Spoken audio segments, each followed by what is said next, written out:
And we are rolling. So, what's up? This is a channel I'm going to use to give NBA content and my takes about everything that's going on within this league. Hoping to turn this into like a podcast or something in the future, etc., etc. But right now, just want to address a few things. Like, obviously, I don't have a mic. I don't have any fancy equipment. I'm working on that. I'm working on the space right now. All I have is just Larry Bird and Magic Johnson, Funko Pops, on this weird office chair that I have. And yes, I know I took them out of the box, but special like that. So right now, I just want to talk about some of the off-season movies we've been seeing and what the teams are kind of shaping up to be, what they're going to look like for this season. Let's start out with some teams that made a lot of moves in the offseason. Let's start off with the Heat, obviously signing Kyle Lowry, bringing back Duncan Robinson. I think they're both tremendous moves. Kyle Lowry obviously being that facilitator, bringing that championship experience. And then Duncan Robinson, most people say, like, why would you pay that much money for a shooter? And I think that's because he creates a lot for their offense. Their offense, if he's not there, he brings in so much attention running through like every screen. The other team has to switch and coordinate all these moves that it leaves other people to, do what they want, like Jimmy Butler and them. And then Kyle Lowry, as I just said, that facilitator, the leadership is going to be there. Obviously, they had to trade Dragic to get him. I think you lose some with trading him, but you kind of had to do it to acquire someone like him. Now let's talk about the Lakers, because we kind of have to, the NBA's retirement home. I like some of the moves they made, like getting Malik Monk, and then like some of the smaller moves they made, getting Melo. They bring a lot of experience, obviously, now. But the main thing we have to talk about is Westbrook. They have a big three. And the thing is, Westbrook's obviously going to facilitate. But, it's to an extent where, he doesn't facilitate the way you kind of want to. And I know I'm a biased Thunder fan, which I forgot to include before. I am a very diehard Thunder fan, as you can see. An all-star Chris Paul jersey that I got last year. And, yeah. But, obviously, I shouldn't hate on Westbrook this much, but I don't know if he could be that, big-time facilitator, because he does want to score the ball, let's not forget. And the spacing is just going to be so bad. Obviously, it helps with guys like Melo, Malik Monk. But, I just don't. I think this team, obviously, is going to be good in the regular season. I just don't know if I don't know if they go on to have a good playoff run. Obviously, I'm not going to be surprised, but at the same time, I don't know that much about this team. Let's move on to the Bulls. Yes, the Bulls. They made a ton of moves in the offseason, bringing back Caruso, and bringing in Lonzo Ball and DeMar DeRozan. Now, they kind of have a big three now, or big four, whatever you want to call it, big three. I would call it a big three, DeMar DeRozan, Zach LaVine, and Vucevic. This big three is probably the worst defensive big three in the NBA.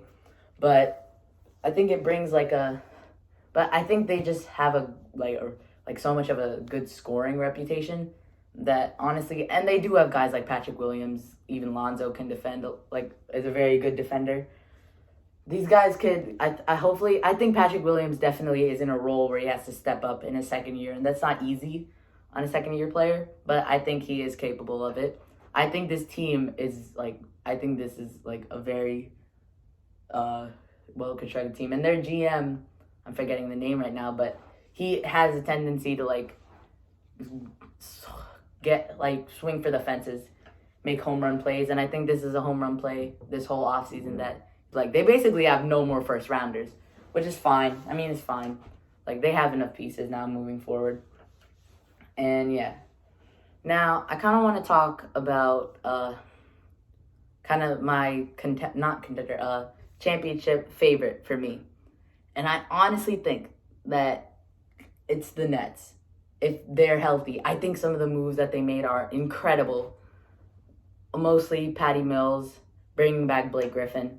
But I think they're championship favorites. I don't want to create like a condition kind of, but I think like if they're healthy, I think for sure they have like the best chance of winning the season. I don't want to kind of feel like because most people are betting on the Nets. I should like just rebel and be like, oh no, this team. But like if they're healthy, like I think they're probably gonna win it, and they're probably their biggest uh their biggest enemy to winning a chip.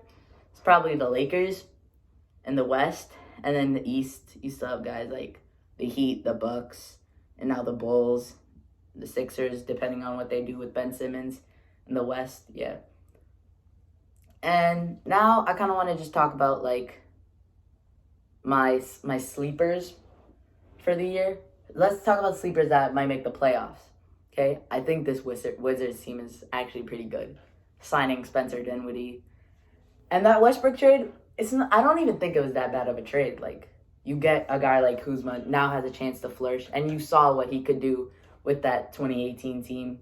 The 2018 team. So you see what he's capable of in a team that lets him have not just stick to one role, just let him kind of do whatever he wants. Not do whatever he wants, but yeah, you kind of get it. And then you have guys like Montrezl Harrell. You still have him. You have KCP, a good shooter. And you just brought in Corey Kispert, which is, I think, a really good young talent. And you still have guys like Denny Avdia. And like you have a lot of young prospects like Denny Avdia, Rui Hachimura. And then you have Spencer Dinwiddie. But I honestly think if they trade Bradley Beal, it's probably not that much of a chance of making the playoffs. I think if they don't trade Bradley Beal, for sure, I think they'll probably make the playoffs. But I don't know that Bradley Beal situation. Like he said, he does seem to want to be like a loyal kind of guy. Yeah. And then another sleeper I think is the Hornets to make the playoffs.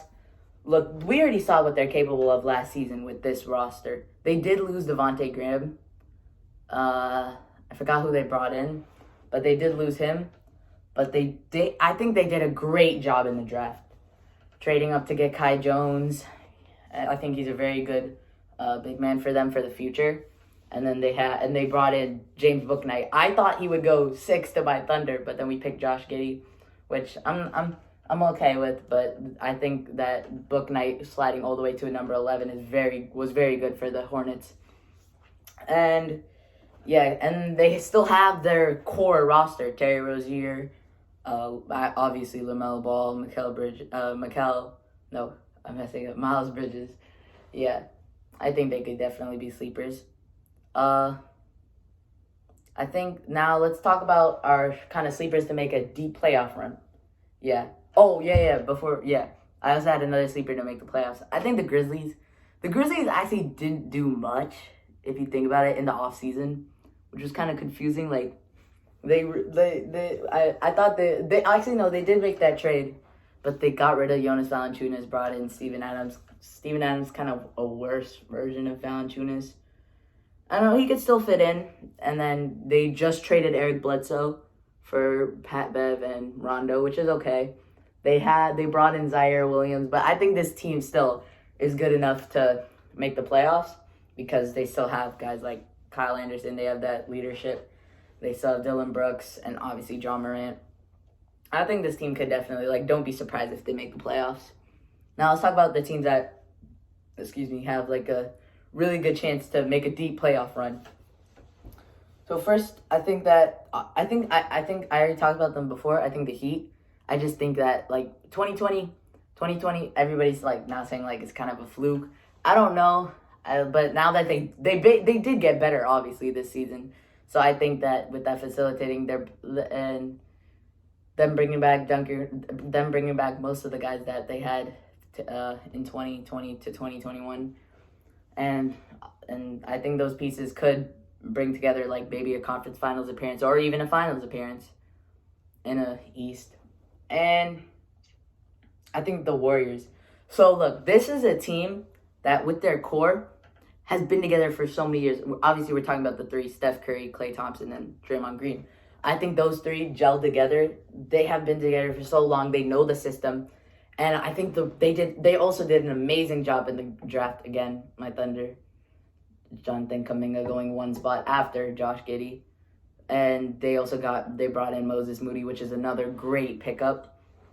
I think those two are phenomenal decisions. Let's see what they do. They want Dame. I don't know if Dame will ask for a trade or not. He might, now that the Olympics are over. But yeah, I think that even if they don't trade Dame, or they trade for Dame, or in the rare case they get Bradley Beal, I think still this team is really good. Because they still have Andrew Wiggins and James Wiseman. Those guys are phenomenal. Andrew Wiggins was really good last season. James Wiseman, he's still a prospect, but I think this next year he'll have kind of a good year. And they have still guys like Jordan Poole, all these kind of guys, yeah. And I kind of want to talk about the